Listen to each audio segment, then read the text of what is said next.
Tuhan Allah hadir pada saat ini. Hai, sembah sujud di sini. Diam dengan hormat, tubuh serta jiwa, tunduklah menghadap Dia. Marilah umat-Nya dalam kerendahan, hatimu serahkan. Tinggallah sertaku, biarlah jiwaku jadi bait suci di bumi. Masuklah Roh Kudus ke dalam hatiku, beri hormat, kasih, dan puji. Kemana ku pergi, merendahkan hati, padamu memuji. Dengan sukacita ku buang dosaku, harta dan keangkuhanku. Jiwa dan ragaku sembahkan padamu dengan sepenuh hatiku. Engkaulah Tuhanku, hanya Engkau saja jalanku ke surga.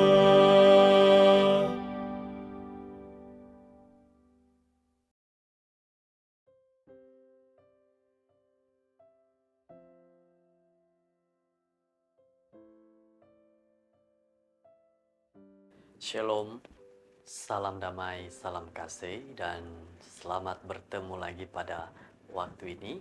Puji syukur kepada pimpinan Tuhan dan berkat yang telah Tuhan berikan.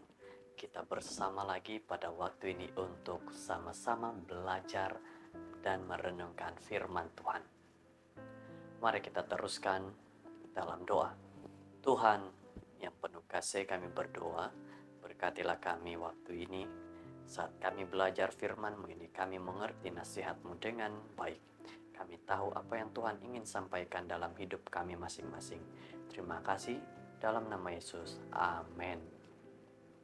Saudara-saudara yang terkasih, firman Tuhan hari ini berjudul Apabila Kita Tidak Mengampuni, Februari 11. Apa yang akan terjadi pada saat kita tidak mau mengampuni?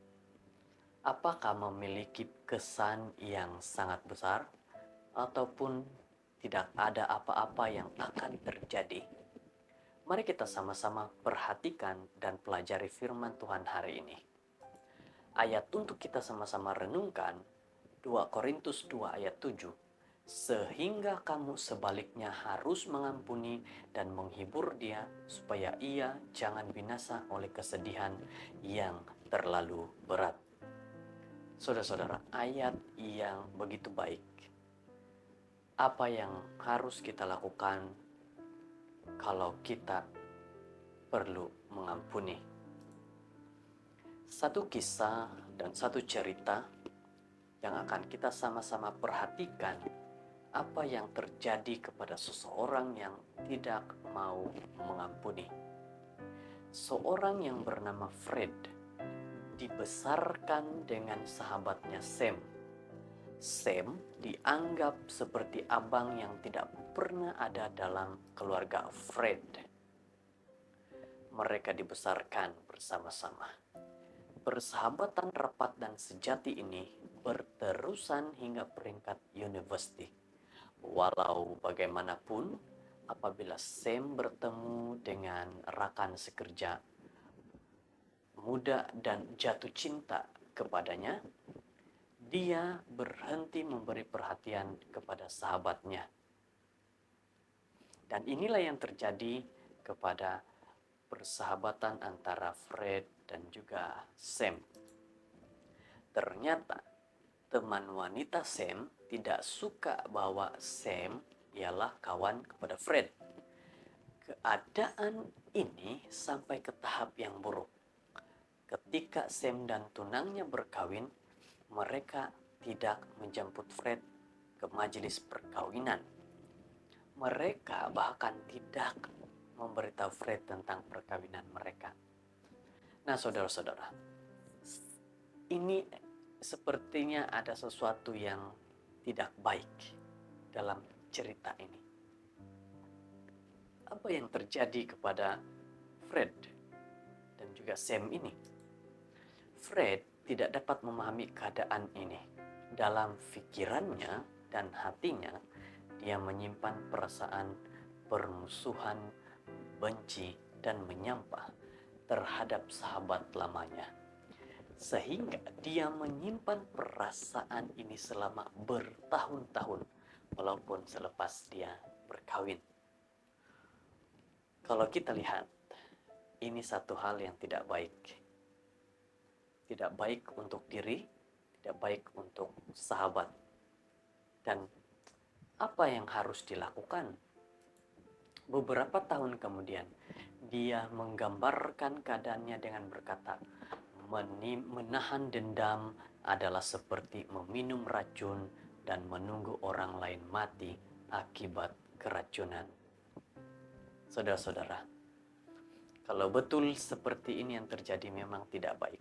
Dan sebenarnya adalah bukanlah hal yang dapat membawa diri lebih dekat kepada Tuhan.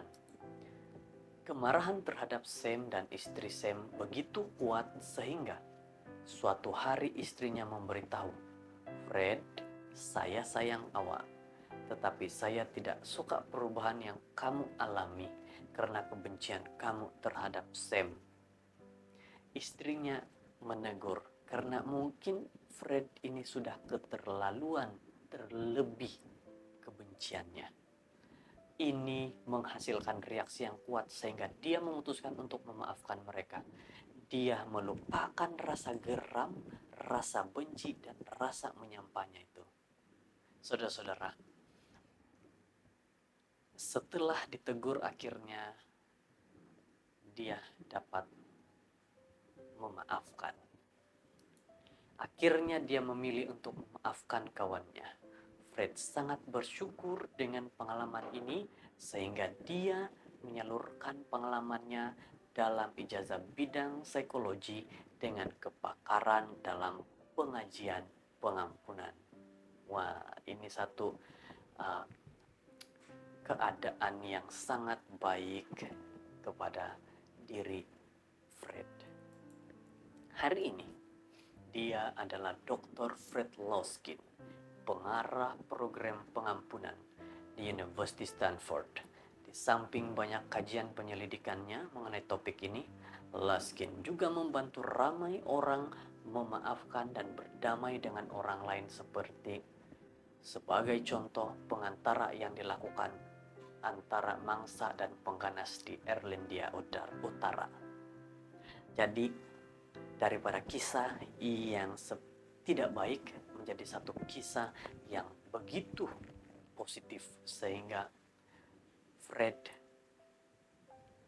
dia menjadi seorang yang dapat membantu orang ramai. Ayat hari ini menjemput kita bukan saja untuk mengampuni, tapi juga menghiburkan pesalah. Roh pengampunan ini merupakan bahagian penting dalam Injil Yesus Kristus dan ada sebab-sebabnya. Saudara-saudara, Tuhan Yesus menjemput kita untuk saling mengampuni dan juga menghiburkan. Sebagai contoh, hari ini diketahui bahwa apabila kita tidak memaafkan, kita tidak melepaskan kemarahan terhadap tekanan kita, tahap tekanan kita tekanan kita akan meningkat dan aktiviti kognitif akan berkurang. Tidak memaafkan juga menghasilkan perubahan dalam aktiviti hormon, ketidakseimbangan kolesterol, sistem saraf parasimpatetik, dan komposisi darah.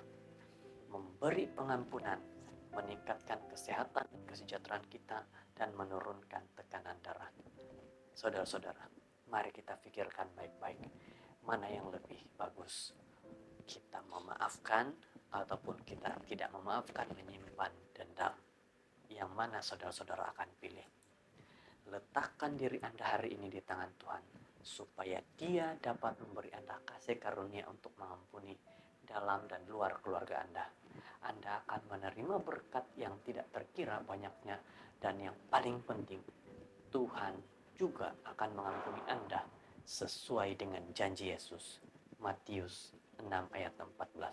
Saudara-saudara, mari kita saling mengampuni.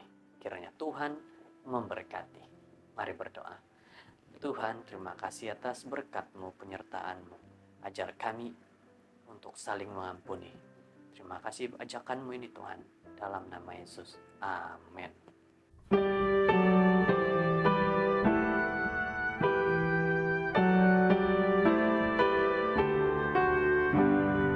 Tuhan Allah hadir pada saat ini. Hai, sembah sujud di sini. Diam dengan hormat, tubuh serta jiwa. Tunduklah menghadap Dia. Marilah umat-Nya dalam kerendahan, hatimu serahkan. Tinggallah sertaku, biarlah jiwaku jadi bait suci di bumi. Masuklah Roh Kudus ke dalam hatiku, beri hormat, kasih, dan puji. Kemana ku pergi, merendahkan hati, padamu memuji.